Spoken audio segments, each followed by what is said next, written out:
Welcome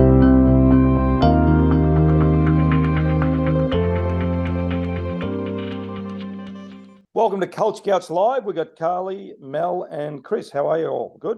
Hi, everyone. Excellent. How are you?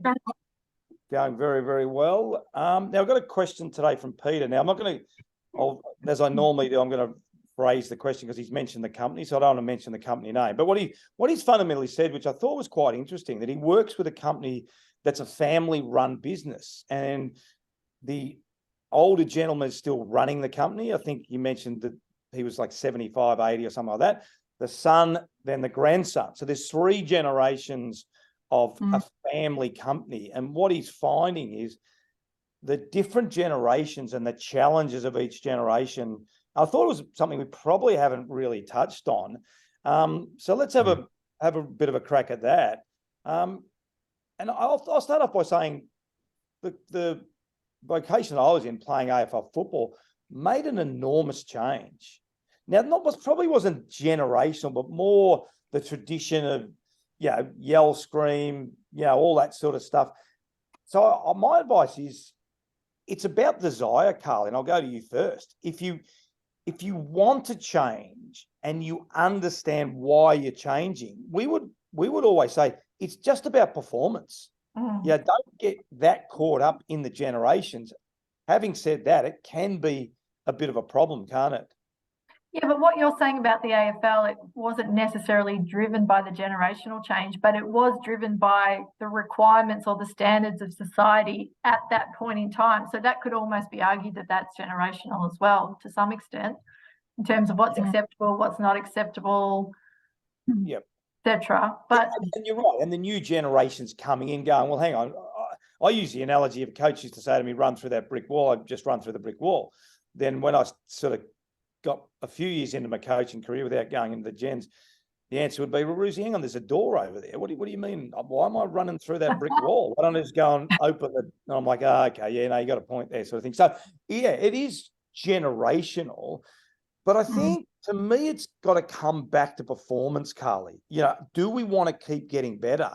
And I think the companies that we work with and industry that work with generations that have made a change have done it really for society pressure, but more importantly, because they want to get better. Yeah, and there's 2 kind of examples that come to mind for me is that, recruiting in the current market, all of our clients globally, Chris, in America as well, are saying it's really hard to attract new people and it's really hard to attract new talent. And some of the young people coming out of uni, they're all Generation Y or maybe even Z, Mel, is that what we said? And they have different needs and they have different wants. And they, like you say, they're not willing to be told what to do anymore. They want to understand the why, they want to understand the purpose, they want to have the connection that drives them internally. So, that feeds really well into our work because we really strongly believe in purpose and values in the framework. And that crosses generations, doesn't it? Because that framework and the culture code we have at Performance by Design is equally as relevant to you, Ruzy, as it is to everyone else, regardless of the generation that they're coming from. And I think if you look from that perspective, Carl, and I'll go to you, Chris, but that's good. I think the fact that they're coming out of college or whatever, wanting to be part of something and wanted to build something, that's fundamentally what we do at Performance by Design. We start with that, don't we, Chris? It's like, that's a good thing. So they're less transactional now, aren't they? And you've come from a really transactional industry of selling cars. It's a very transactional industry. So what have you seen both generationally, and you've got kids as well, and one has just started hang on, I better not get this wrong. Yeah, we're very tribal about this, Ruzy. UCLA, that's right. Yep. So I didn't want to say USC. I didn't want to say USC because I know you wouldn't do that. You wouldn't do that, Ruzy. I think we've kind of made our own bed in this regard in a lot of ways by, it's funny, it falls into our tagline, doesn't it? Because it's when we leave culture to chance, now these generations grow up. What are they, this generation now coming into the worst workforce out of college, they're consuming their content through YouTube. And the only thing they're receiving is, don't work for the man. The quiet quitting thing is really part of their generation. And Yeah. it's all coming from a place where there was nothing of real deliberate action around their culture. And therefore they're walking into this going, well, I don't want anything to do with that. Yeah. But I think the organizations that really are deliberate in that regard and building out their culture code and living that, empowering their people, have an unfair advantage in the marketplace when they get that right. Because then it's going to be a lot easier to hire people.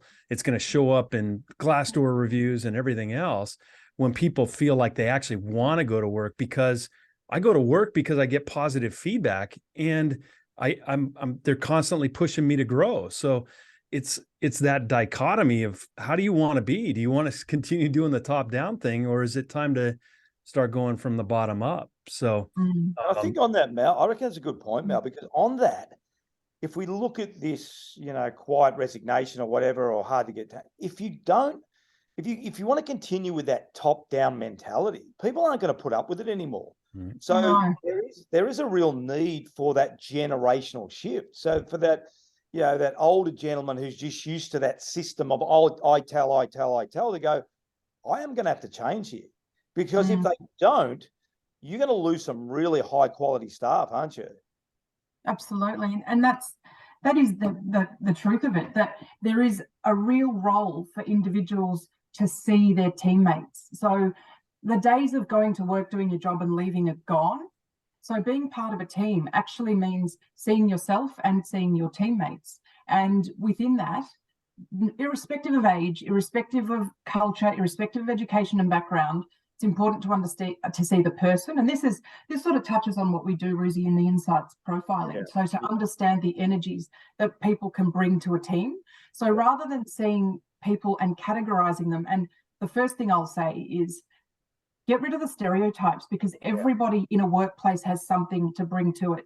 So, lazy Gen Z or traditional baby boomers, ditch that stuff, because everybody has something to bring. And if we broaden our lens and we look at individuals and we actually make sure that we don't fall into the trap of playing in teams, the us versus them, the young versus the old, and that's what they do, and ditch that and see the individual, and the insight stuff does wonders in that. I think there's real power to teams working and seeing things from different lenses, different ages and different experiences. And it's just about shifting the way that you view the team and the fabric of the team. And and seeing what strengths they bring. It sort of just talks to their strengths, Mel, doesn't it? Exactly. And pick up on that, maybe Chris and Carl. Really, all we're saying is different gens, different personalities, different people have different strengths. Find their strengths and work to their strengths, and help them be part of a successful organization. Yeah, it's funny that if we read about the descriptions that describe these generations, right? I think on the whole, people fall into those generalizations for lack of direction. But there's still the human condition. And I think that's where our insights discovery aspect, where we're really understanding people and what motivates them, what doesn't, what they're good at, what just their understanding their personality profiles, and then being able to be proactive in interacting with these people. Now they don't fall into the generalization when they're left to their own devices. I think a lot of times organizations, it's like everybody comes into work with their baggage and then just starts opening up the luggage and unpacking, without direction. And then you end up these generalizations that, people fall into. And I think that's really where it comes from. And that's why, Carly, the culture code is so important. And it's not, I've never seen a culture code when we've worked with companies that I've gone, I can't do that. And I've never seen anyone in the room go, I can't do that. But what the culture code does is exactly what Chris is saying. It gives them an opportunity, regardless of what generation they come from, to go, okay, that's what we stand for here. I can do that. Yeah. No problem. Now I know what the direction is. They're still going to have some individual personality differences based, Mel, on what you're saying with the insights discovery. But that's why the culture code becomes so important, isn't it? Because that's not generational. The culture code covers every generation. Yeah, and that's the power of behaviors, isn't it? Because if we have a behavior that says deliver on your word, that's not different for each generation. That's the same for every generation. If you deliver on your word, you deliver on your word, full stop. Yeah. And I think but I think from listening to the conversation, the other really important thing is the growth mindset, because there's so much to learn from each generation and each person as an individual. So, you know, the top down thing, fundamentally, you know, we've moved away from that, but there's probably still a lot of learnings from that era that can be helpful. And if we, you know, continue using that growth mindset and continue learning from each other, I think that all of those things can be really beneficial to the business. But a really good example of that, Chris, is the automotive industry. So you think about buying a car, right, from a consumer point of view. So, you know, I know I'm going to go in and I'm going to see a salesperson who's going to talk to me about what they want me to hear, and they're going to be a bit fake, and they're not necessarily going to tell me the truth because they're going to do the dance to get me to buy. Whereas I don't want that anymore. I want them to come out and be transparent and tell me what I need to know, talk to me like a real human. But I think that comes back to the thing about our ability to change, because I think that the industry knows that people don't want that approach anymore, but they're so embedded in what it is and how it's traditionally been that the ability to make that shift in some industries, and real estate's another one, is really difficult, because you've still got sales, you've still got quotas, you've still got the structures in place that match that mentality. So how do you make those kind of bigger shifts, I think, is also pretty fascinating, isn't it?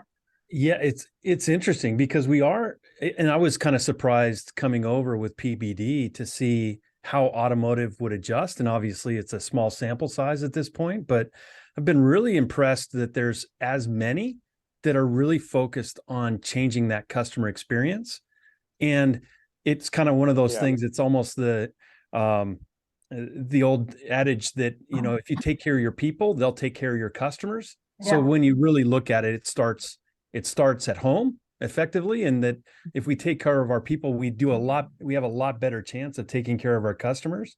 And once again, the culture code doesn't apply just to our people, right? The conversations that we're having are, does this exemplify our values? Does this exemplify our behaviors in that interaction with a customer? And to be able to have that to use as a mirror to evaluate, am I doing it the way we want to do it? And that's where the improvement comes. So hopefully 10 years down the track, Carly, you'll go walk into that dealership and it'll be like walking into the department store, and it'll be a much more enjoyable experience for you. Yeah, totally. I won't have to beat them up. I have to beat them up, Ruzy, if I ever go in there. Well, Carly, I think what we're all saying though is if you're not changing, you will get left behind. That's what it is to me. Like, I think so many industries have changed, and as you said, most have a desire. It's just whether you're going to get over that hump a little bit, and just my advice is take the plunge. You know, it's going to improve your business out of sight. We've got enough data now that suggests that, et cetera, et cetera. So don't be afraid. If there's a fear, but it's my name on the business and I'll build it for 80 years or whatever it is. Don't worry about that. If you do the things that we're suggesting, you know, today, it'll get bigger and better. If you don't do it, people are going to leave, and that's where it's going to stagnate. So I reckon it's pretty simple. You've either got an opportunity or you're going to miss the opportunity because other companies are going to take that opportunity. It's really true.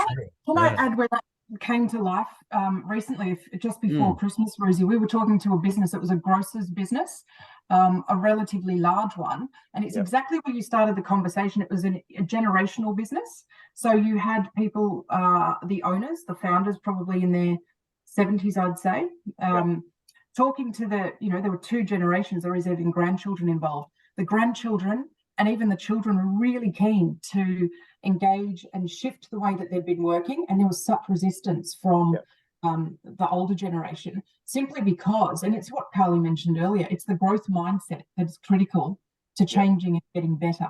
So if the mindset isn't there and you're not listening across the generations, across the business and across the team, you will miss an opportunity. And I could see it crystallize. And a lot of the younger members of the team were so keen for this business improvement, and it just didn't shift. So it really is exactly where we started the conversation in terms of growth mindset and keep evolving for the better.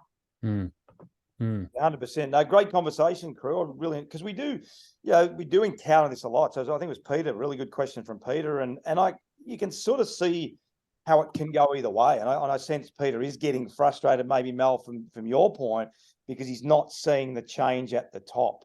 And I guess that's when it becomes challenging. So, there's no absolute answer, but what we would say is other companies are going to change in your industry. So don't get left behind.